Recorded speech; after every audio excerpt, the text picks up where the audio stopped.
I'll answer the question. You want answers? I think I'm entitled. You want answers? I want the truth! You can't handle the truth.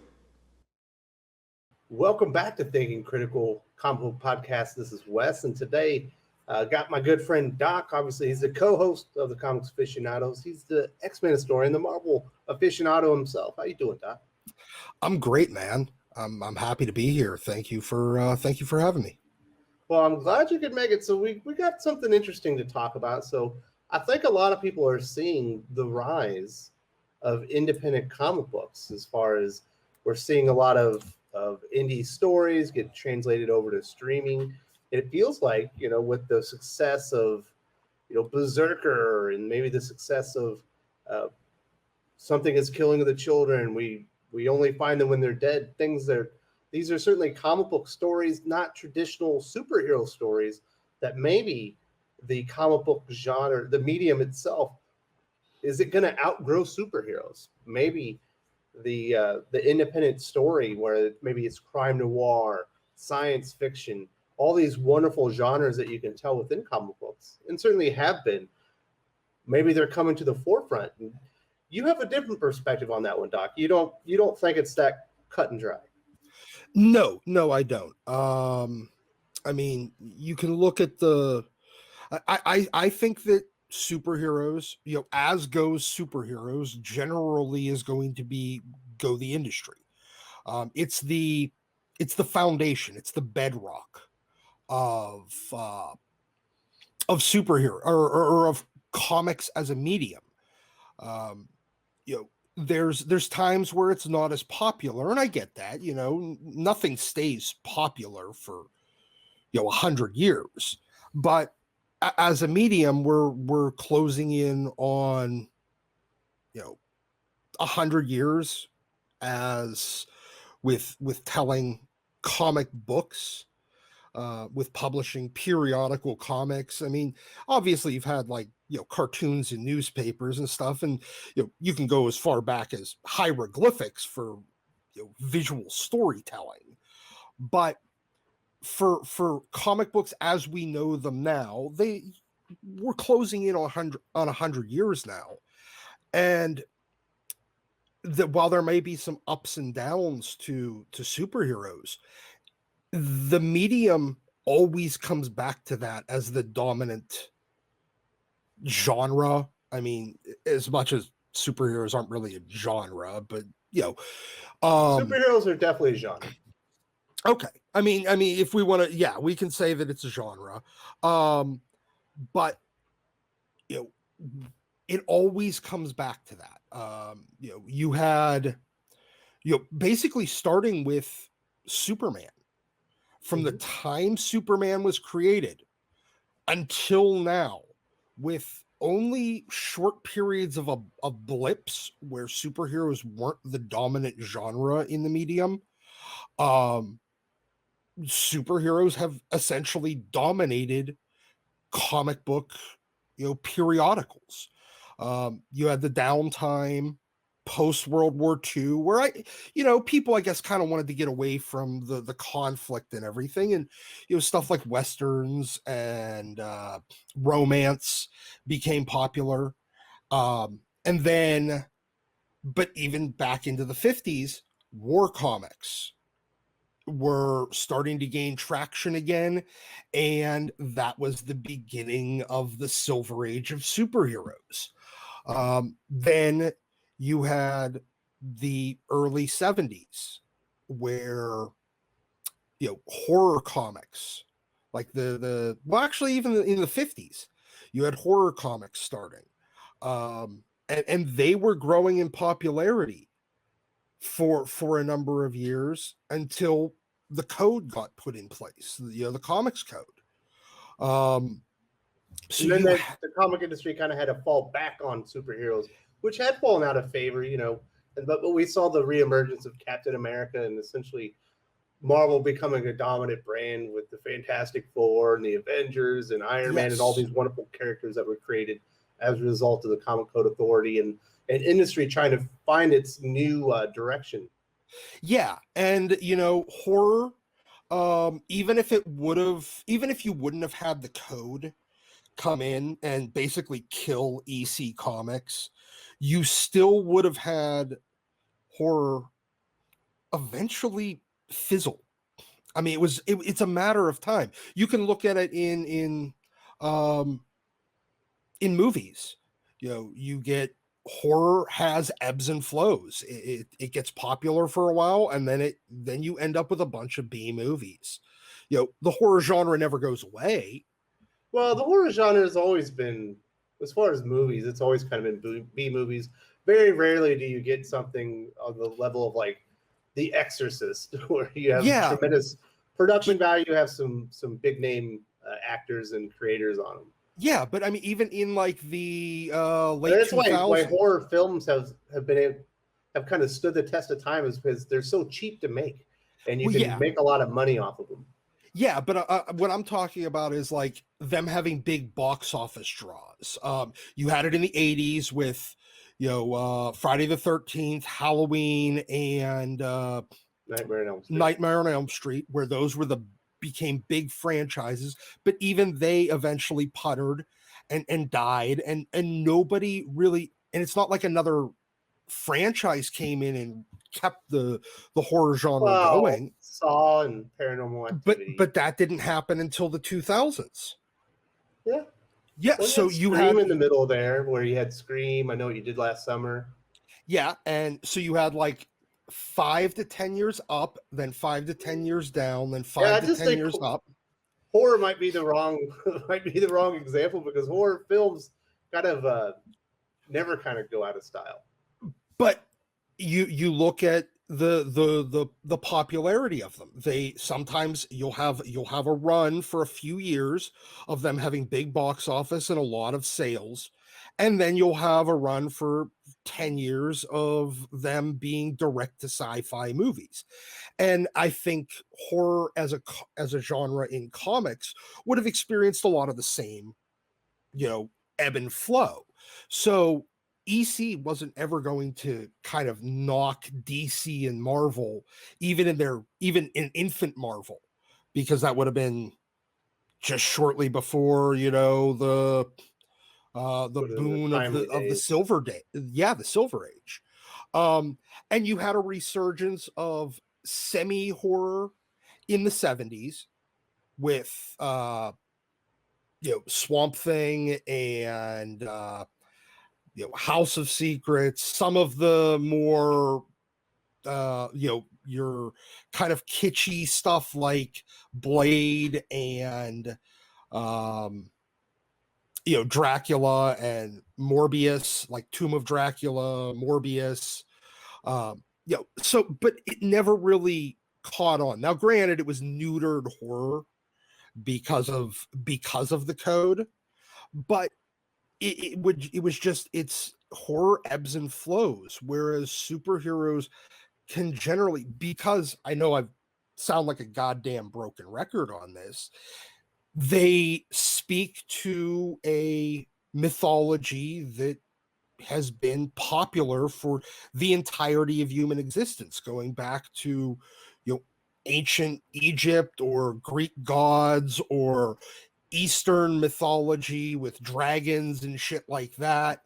And comic books, you know, especially the superhero genre, are the modern day version of that. Well, I mean, I agree with you for the most part, but what I think you're missing here is that for the most part, until let's say the late 90s, maybe mid 90s, comic books have always been accessible to children. Children would come in, and their introductory would likely be superhero comics. Spider-Man, Iron Man, Batman, Superman would be, you know, very reasonable prices that their parents could pick up, hand it to them, and you get introduced into all these superheroes and these shared universes with all these wonderful characters and these cool stories. But that's kind of gone away, but children haven't stopped reading comic books. And I think this might be where you're missing, you might be underselling the ability for the genre or the medium to maybe grow out of superheroes. Is a lot of kids are growing up on comic books, but they're not superheroes. It's Dogman, it's Smile, it's Rain, it's these comic books are specifically geared towards them. They're not really periodic, but eventually, they're going to transition up to your YA graphic novels, and those aren't really superheroes either. So you've got multiple generations of new readers that are being weaned in or being brought in on stories that aren't superheroes. And when I guess, in my opinion, once they get older, they're going to be looking for things that aren't superheroes. Well, like, you're going to have to bring them into the superhero genre.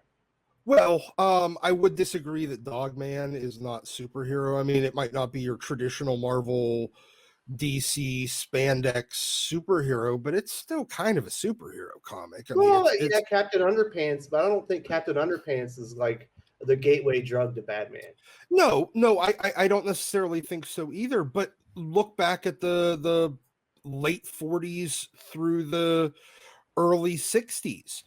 Kids' gateway drugs into comics were Archie, war comics, romance comics, horror comics. They weren't superheroes, but all of them ended up coming into, because of you said it yourself, the Comics Code Authority came in and wiped out some niche genres. It knocked out horror. They had to, knocked out war. Those kind of got neutered as well. But I don't know. I mean, a lot of I don't see a lot of boys reading romance comics.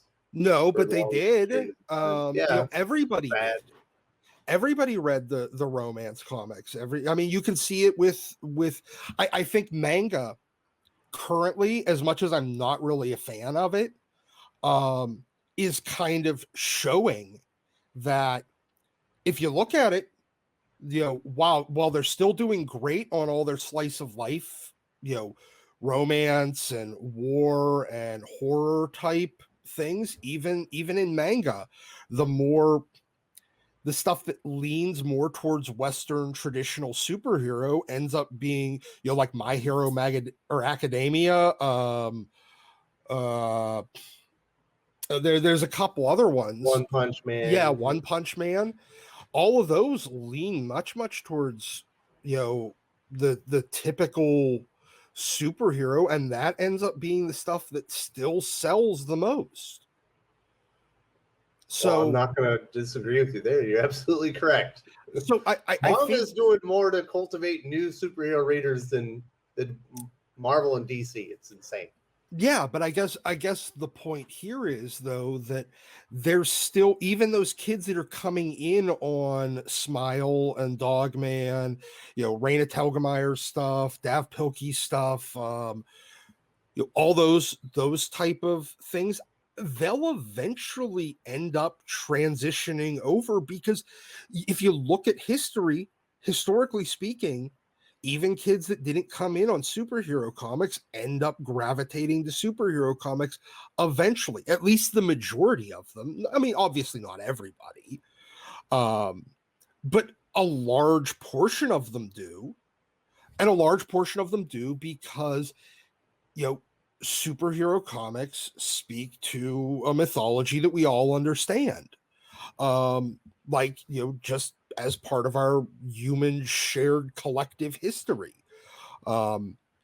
So I think that while a lot of the indie stuff that's coming now can be super, it can be great for showing potential readers and existing readers all of the ways that the comic medium can accommodate every type of storytelling.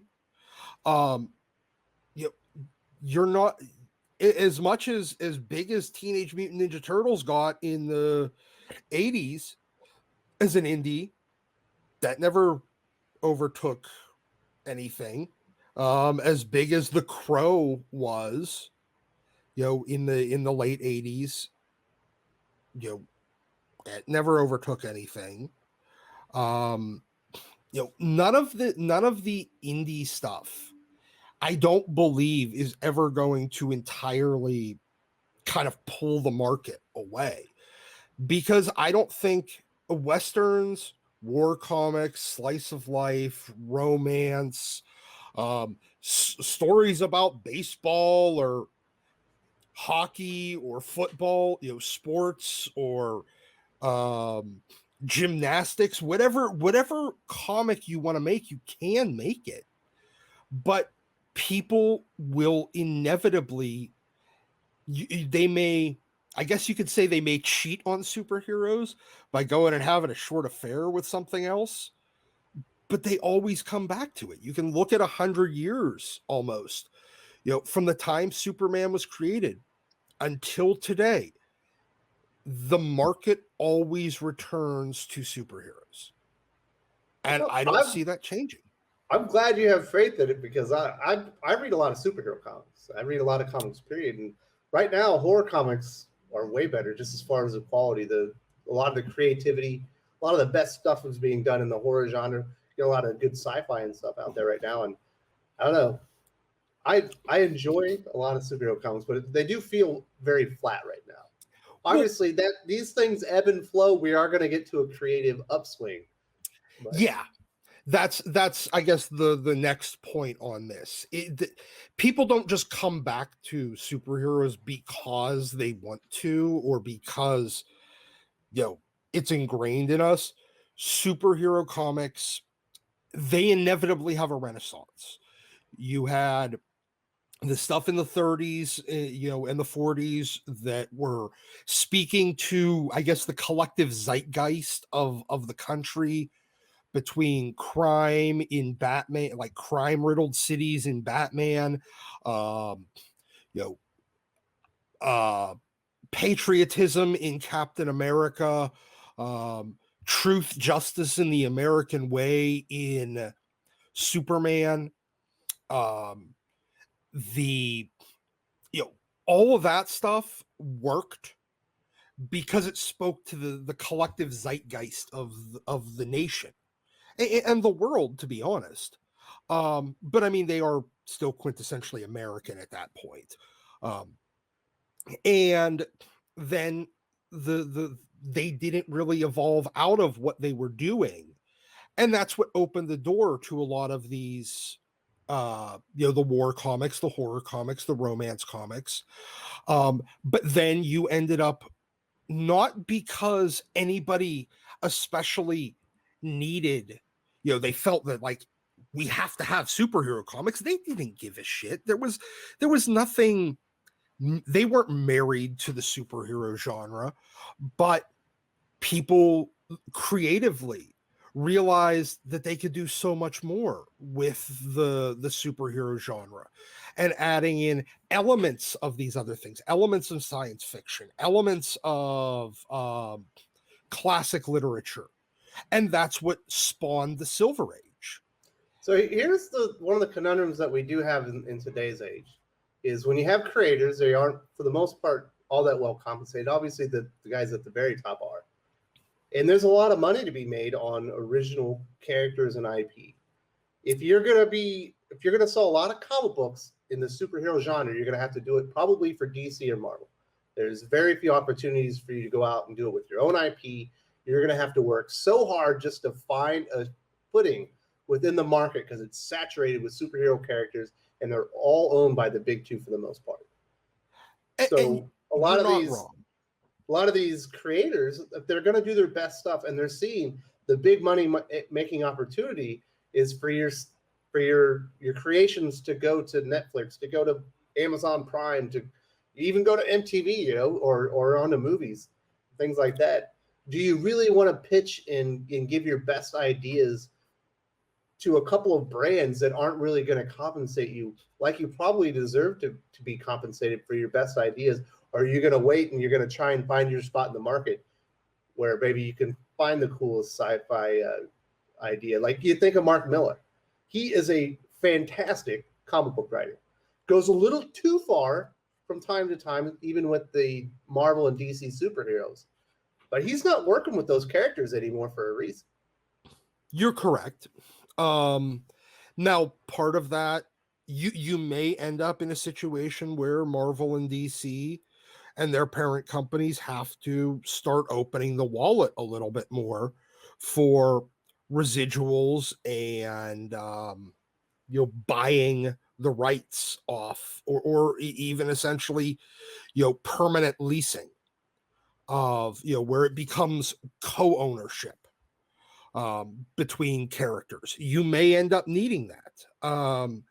Because I think in the meantime, I think they're trying to make this stuff in-house, and it's been a giant flop.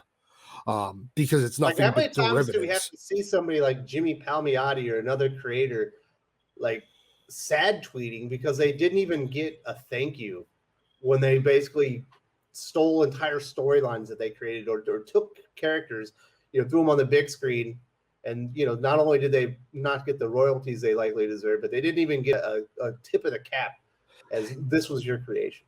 Well, I'll be honest with a lot of these creators. I'm sorry that you suck at writing your contracts and agreeing to contracts. I mean, look, I get it. They have you over a barrel. You want to work for them, they can replace you with pretty much anybody.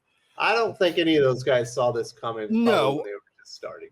No, I mean, a lot of them were, these are from contracts, from stuff that they did working for them, 80s, 20, 90s. 20, Yeah. 30, 40 years ago. So, hey, look, I mean, I feel bad for you at all.